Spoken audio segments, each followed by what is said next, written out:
Hello everyone, board बार में आप सभी का स्वागत है। हम हैं संतोष कुमार और आज हम देखने वाले हैं कि हम लोगों का जो 12th क्लास के बायोलॉजी का मंथली टेस्ट हुआ था, अगस्त का जो मंथली टेस्ट हुआ था उसके बारे में हम डिस्कस करने वाले हैं कि मंथली जो हम लोगों का अगस्त का मंथली टेस्ट हुआ है बायोलॉजी का, उसमें कौन कौन से क्वेश्चन आए हुए हैं और उसके आंसर क्या क्या होंगे। आज उसी क्वेश्चन पेपर को हम डिस्कस करने वाले हैं। तो चलिए स्टार्ट करते हैं अपने इस सेशन को।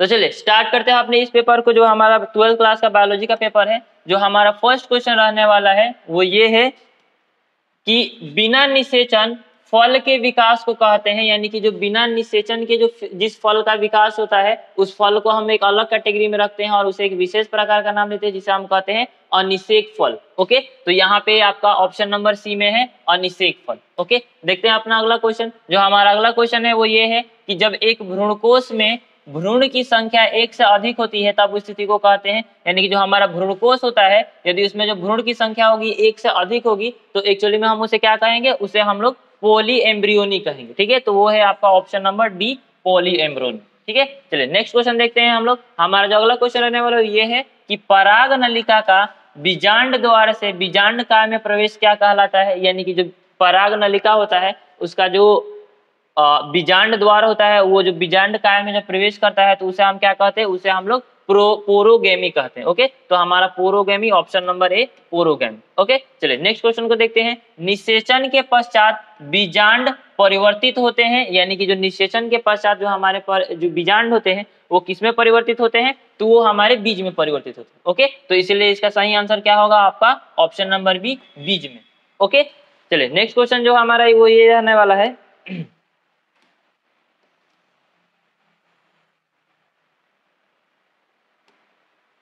क्वेश्चन नंबर 5 जो हमारा है वो है कि बीजांड में अर्धसूत्री विभाजन होता है, यानी कि जो बीजांड होते हैं उनमें जो अर्धसूत्री विभाजन होता है वो क्या होता है, एक्चुअली में वो गुरु बीजाणी मातृ कोशिका में होते हैं। तो इसका ऑप्शन नंबर आपका होगा ऑप्शन नंबर बी, यानी कि गुरु बीजाणु मातृ कोशिका में हमारे बीजांड का अर्धसूत्री विभाजन होता है। चलिए नेक्स्ट क्वेश्चन को देखते हैं। नेक्स्ट जो हमारा क्वेश्चन वो ये है कि सामान्य आवर्त बीजी भ्रूण कोश साधारणतः होते हैं, यानी कि जो हमारे सामान्य जो आवृत्ति बीजी भ्रूणकोश होते हैं वो साधारणतः उनमें कितनी कोशिकाएं पाई जाती है, वो कितनी कोशिकीय होते हैं, तो वो हमारे 7 कोशिकीय होते हैं। तो इसीलिए आपका ऑप्शन नंबर 7 ये है, ऑप्शन नंबर डी, यानी कि 7 कोशिकीय ये होते हैं।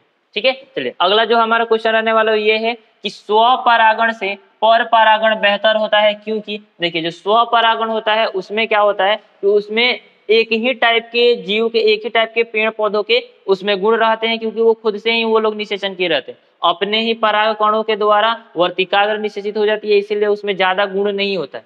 ठीक, लेकिन जब पर परागण होता है तो पर परागण में किसी दूसरे पुष्प के पराग कण वर्तिकाग्र तक पहुंचते हैं तो उससे जो नए पेड़ पौधे के निर्माण होता है उसमें कुछ वेरिएशन होता है, उसमें कुछ नए गुण भी रहते हैं। तो इससे हम लोगों को फायदा ये होता है कि आने वाले जो भी बीज निर्माण होंगे, आने वाले जो भी पेड़ पौधे निर्माण होंगे वो कहीं ना कहीं पहले के पेड़ पौधे से थोड़े से बेहतर होंगे। ओके, तो इसीलिए इसका सुटेबल आंसर क्या हो सकता है, तो बेहतर संतति उत्पन्न करते हैं। हाँ, इसीलिए क्योंकि वो बेहतर, पहले से बेहतर संतति उत्पन्न करते हैं। नई प्रजाति तो जब भी वो लोग निषेचन करेंगे तो नई प्रजाति अचानक से कैसे उत्पन्न हो जाएगी, वो तो हमारा उत्परिवर्तन के द्वारा उत्पन्न होता है, इसलिए ये हमारा नहीं होगा और ये तो होगा ही नहीं, ये भी नहीं होगा। तो हमारा ऑप्शन नंबर ए, यानी कि बेहतर संतति की उत्पत्ति के लिए हम लोग क्या करते हैं, पर परागण की जो प्रक्रिया है उसके थ्रू जाते हैं। ठीक है, चलिए देखते हैं अपने अगले क्वेश्चन को।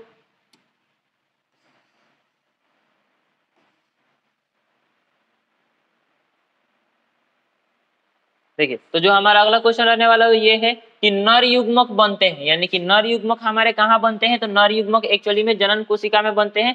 तो यहाँ पे जो हमारा है ऑप्शन नंबर ए ये होगा हमारा जनन कोशिका से। ओके, नर युग्मक कहाँ से बनते हैं, जनन कोशिका से बनते हैं। ठीक, जो हमारा अगला क्वेश्चन ये है 9 नंबर क्वेश्चन, जब गर्भाशय एक होता है तो कहलाता है, एक्चुअली में जब गर्भाशय एक ही होता है तो उसे हम लोग एक अलग नाम से पुकारते हैं, उसे हम लोग कहते हैं वोम। ओके, वोम जो होता है हमारा वो हमारा होता है गर्भाशय जब एक होता है उसे वोम कह देते हैं, ये हमारा ऑप्शन नंबर डी, वोम।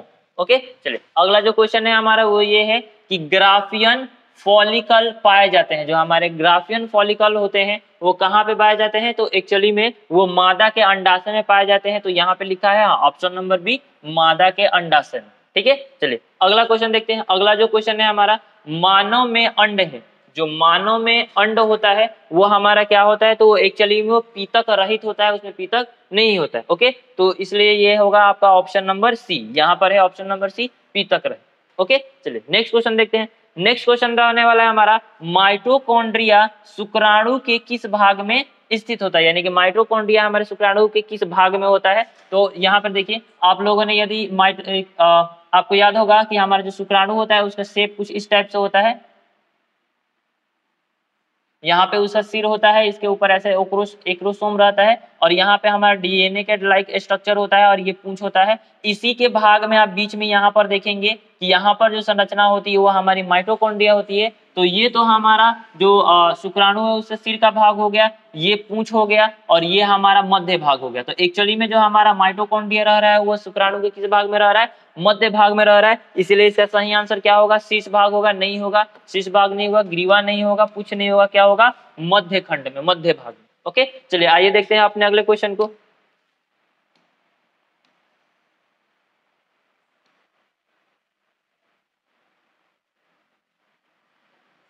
तो जो हमारा आज का अगला क्वेश्चन रहने वाला है वो ये है कि अंडे किस भाग से शुक्राणु, अंडे जो होते हैं अंडे के किस भाग से शुक्राणु प्रवेश करता है, यानी कि जो अंड होते हैं, अंड कोशिका होते हैं, उनमें जो शुक्राणु होता है किस भाग से प्रवेश करता है, तो एक्चुअली में वो बीजांड द्वार के द्वारा अंड में प्रवेश करता है। हम लोगों ने जो देख रखा था कि मादा में जो अंड कोशिका पाई जाती है उसमें जो हमारे शुक्राणु होते हैं वो कैसे प्रवेश करते हैं, तो यहाँ पर जो एक होता है बीजांड द्वार जिसे कहते हैं, वहां से वो उसमें एंटर करता है। इसलिए इसका आंसर क्या होगा, बीजांड द्वार से होगा, यानी कि ऑप्शन नंबर ए होगा।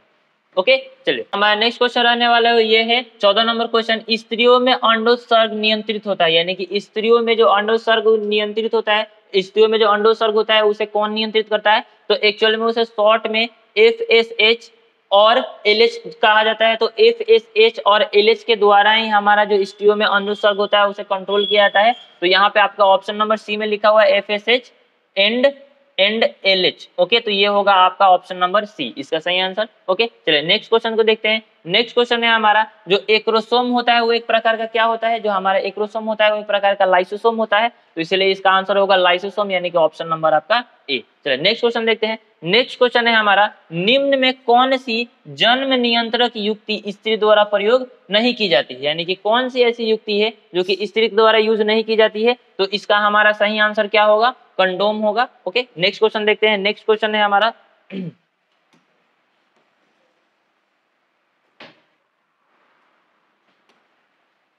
नेक्स्ट क्वेश्चन है, कॉपर टी का कार्य होता है। कॉपर टी का कार्य क्या होता है, तो बेसिकली ये मादा जननांग में जो होता है निषेचन को रोकने की एक युक्ति होती है, जो कि निषेचन की प्रक्रिया को रोकती है, शुक्राणु या मंडाणु को मिलने से रोकती है। इसलिए इसका ऑप्शन नंबर क्या होगा, हाँ, निषेचन रोकना, यानी कि ऑप्शन नंबर बी। ठीक है, चलिए नेक्स्ट क्वेश्चन देखते हैं। हमारा अगला क्वेश्चन रहने वाला ये है कि डाउन सिंड्रोम में गुणसूत्रों की संख्या कितनी होती है। तो एक्चुअली में जो डाउन सिंड्रोम होता है उसमें गुणसूत्रों की संख्या हमारी 47 होती है। तो यहाँ पर 47, हाँ, option number B, down syndrome में हमारे टोटल जो वो गुणसूत्रों की संख्या होती है कितनी होती है, 47 होती है। ठीक है, चलिए देखते हैं अपने अगले क्वेश्चन को। अगला जो हमारा क्वेश्चन रहने वाला ये है कि एक संकर क्रॉस में जीनोटाइप अनुपात होता है, यानी कि जीनोटाइप का अनुपात होता है, जीनोटाइप का अनुपात होता है वो कितना होता है। तो एक्चुअली में हम लोगों ने ये मेंडल के नियम में ये पढ़ रखा था कि जीनोटाइप जो अनुपात होता है वो एक्चुअली में 1:2:1 होता है। ओके, तो देखते हैं हमारा ऑप्शन नंबर सी में 1:2:1 है, इसलिए इसका सही आंसर ऑप्शन नंबर सी होगा। ओके, चलिए नेक्स्ट क्वेश्चन को देखते हैं। नेक्स्ट क्वेश्चन है हमारा, किसी जाति के लिए डैश डैश अनुपात स्थिर रहता है, यानी कि किसी भी जाति के लिए कौन सा जो अनुपात है वो हरदम स्थिर रहता है, कांस्टेंट रहता है। तो एक्चुअली में वो जो अनुपात होता है वो होता है G+C/A+T। ओके, ये जो अनुपात होता है किसी भी जाति के लिए कांस्टेंट रहता है। तो यहाँ पे ऑप्शन नंबर आपका सी, G+C/A+T, तो ये होगा आपका ऑप्शन नंबर सी। ओके, चलिए नेक्स्ट क्वेश्चन से देखते हैं। नेक्स्ट क्वेश्चन है हमारा, डीएनए डबल हेलिक्स मॉडल दिया था, यानी कि डीएनए का जो डबल हेलिक्स मॉडल है वो किन्होंने दिया था, तो वो एक्चुअल में वाटसन एवं क्रिक द्वारा दिया गया था। वाटसन एवं क्रिक दो अलग अलग वैज्ञानिक थे जिनके द्वारा ये जो हमारा डीएनए का डबल हेलिक्स जो मॉडल है वो दिया गया था। तो इसलिए इसका आंसर होगा Watson and Crick, option number C. चलिए यहाँ पे वाटसन एंड क्रिक दिया हुआ है, वाटसन और क्रिक ने इन दोनों का ये डीएनए का डबल जो हेलिक्स मॉडल ये प्रस्तुत किया गया। ठीक है, जो हमारा नेक्स्ट क्वेश्चन रहने वाला वो ये है कि निम्नलिखित में से अनुलेखन के लिए कौन महत्वपूर्ण होता है, यानी कि जो निम्नलिखित है इनमें अनुलेखन के लिए सबसे ज्यादा जरूरी क्या होता है, तो जरूरी होता है ये उसको कहते हैं हम लोग प्रमोटर। ओके, तो ये होगा हमारा promoter, option number C. Okay, चलिए नेक्स्ट क्वेश्चन को देखते हैं।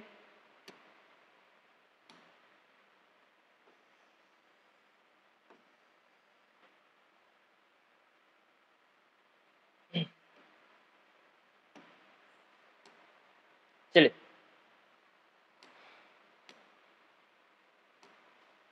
तो जो हमारा अगला क्वेश्चन रहने वाला वो ये है कि डीएनए संश्लेषण के समय बनने वाला खंड, यानी कि डीएनए जो संश्लेषण होता है उसमें कौन सा खंड बनता है, तो एक्चुअली में वो जो खंड बनता है उसे हम ओकाजाकी खंड कहते हैं। तो इसका आंसर क्या होगा, ओकाजाकी खंड, जो कि है हमारा ऑप्शन नंबर सी, ओकाजाकी खंड। ओके, ये इसका सही आंसर होगा। चलिए नेक्स्ट क्वेश्चन पे आते हैं। क्वेश्चन नंबर 24 है हमारा, प्लाज्मिड के संदर्भ में क्या सत्य है, यानी कि जो प्लाज्मिड होता है उसके बारे में यहाँ पे कौन सी ऐसी घटना है जो कि सही बताई गई है। तो एक्चुअली में जो प्लाज्मिड होता है वो जीन के स्थानांतरण में यूज होता है, जीन के स्थानांतरण में इसका कार्य होता है जीन का स्थानांतरण करना, इसीलिए इसका सही आंसर क्या होगा, ऑप्शन नंबर बी, जीन का स्थानांतरण में इसका प्रयोग किया जाता है। ओके, चलिए नेक्स्ट क्वेश्चन आते हैं। नेक्स्ट क्वेश्चन है हमारा कि ट्रांसपोसोन्स पाए जाते हैं। तो जो हमारे ट्रांसपोसोन्स होते हैं वो एक्चुअली में वैसी कोशिकाओं में भी पाए जाते हैं, वैसे जीवों में पाए जाते हैं जिनके जो नाभिक होते हैं उनपे कोशिका झिल्ली होती है और केंद्रक झिल्ली होती है, और जिनके ऊपर केंद्रक झिल्ली नहीं भी होती है। दोनों टाइप के जीवों में ये पाए जाते हैं।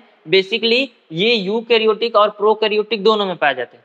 एक के ऊपर जो हमारे यूकैरियोटिक होते हैं उनके ऊपर, उनके केंद्रक के ऊपर कोशिका केंद्रक झिल्ली होती है, और जो हमारे यूकैरियोटिक होते हैं, प्रोकैरियोटिक होते हैं, उनके केंद्रक के ऊपर कोशिका झिल्ली, केंद्रक झिल्ली नहीं होती है। इसीलिए यहाँ पर क्या होगा, यहाँ पर यूकैरियोटिक और प्रोकैरियोटिक दोनों इसका आंसर होगा, यानी कि इसमें होगा ए और बी दोनों, ऑप्शन नंबर सी।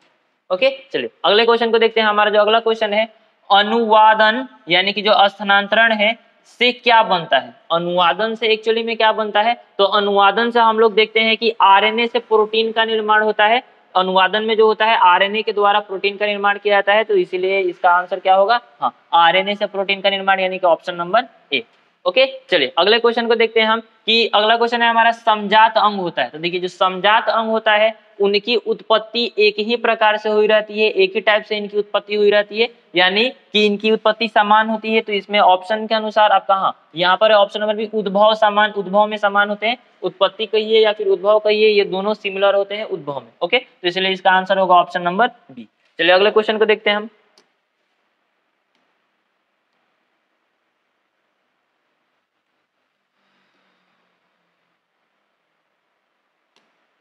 चलिए तो जो हमारा अगला क्वेश्चन है वो ये है कि लेमार्कवाद का आधार है, यानी कि लेमार्कवाद का आधार क्या होता है, तो एक्चुअली में लेमार्कवाद में ये कहा गया था कि जो भी गुण होते हैं, जो भी गुण अगले पीढ़ी में गए रहते हैं वो एक उपार्जित गुण होते हैं, यानी एक पीढ़ी से दूसरे पीढ़ी में जो नए गुण जाते हैं वो कहीं ना कहीं अनुवांशिक गुण जो होते हैं वो उपार्जित होते हैं, पिछले पीढ़ी से ट्रांसफर किए गए रहते हैं। ओके, तो यहाँ पे ऑप्शन नंबर बी में आपके लिखा गया है उपार्जित लक्षणों की अनुवांशिकता, यानी कि जो भी लक्षण होते हैं वो कहीं ना कहीं अनुवांशिक होते हैं और वो एक पीढ़ी से दूसरी पीढ़ी में ट्रांसफर होते रहते हैं, यही आपके लेमार्कवाद में बताया गया। ठीक है, तो इसका ऑप्शन नंबर क्या होगा, ऑप्शन नंबर बी। ओके, चलिए देखते हैं अपने सेकंड लास्ट क्वेश्चन को। तो जो हमारा अगला क्वेश्चन रहने वाला है वो ये है कि जीवन की उत्पत्ति हुई है। तो देखिए हम लोगों ने इसमें देख रखा था कि जीवन की उत्पत्ति किस प्रकार से हुई है। तो सबसे पहले पृथ्वी पर जल उपस्थित था और जल में ही सबसे पहले बैक्टीरिया, जो छोटे छोटे सूक्ष्म जीव थे, उन लोगों की उत्पत्ति हुई थी, और इन्हीं जीवों के धीरे धीरे विकास से अलग अलग प्रकार के नए जीवों का निर्माण होने लगा। तो बेसिकली यदि आप जीवन के सबसे फर्स्ट स्टेज में देखेंगे तो सबसे पहले वहां पे माध्यम क्या था, सबसे पहला स्रोत क्या था जिसमें जीवों की उत्पत्ति हुई थी, तो वो पानी था, जल था। तो यहाँ पे आपका ऑप्शन नंबर दिया गया है, हाँ, ऑप्शन नंबर सी, जल में। ओके, जो जीवन की उत्पत्ति हुई सबसे पहले किसमें हुई, तो जल में। ठीक, अब जो हमारा लास्ट क्वेश्चन रहने वाला है ये है कि दी ओरिजिन ऑफ लाइफ, ये जो नाम है, इस नामक का जो पुस्तक है वो किसके द्वारा लिखा गया था, तो वो एक्चुअली में ये ओपेरिन के द्वारा लिखा गया था। तो इसका आंसर क्या होगा, ऑप्शन नंबर ए, ओपेरिन के द्वारा। ठीक है, तो आई होप आपको ये सारे क्वेश्चन आंसर समझ में आए होंगे। ठीक है, इसी प्रकार से आपके प्रत्येक मंथली एग्जाम के क्वेश्चन पेपर का डिस्कशन, उसका आंसर हम लोग अपलोड करते रहेंगे। मेक श्योर आप उस आंसर से अपने आंसर को मैच करते रहें। ओके, मिलते हैं अगले वीडियो में, तब तक के लिए जय हिंद।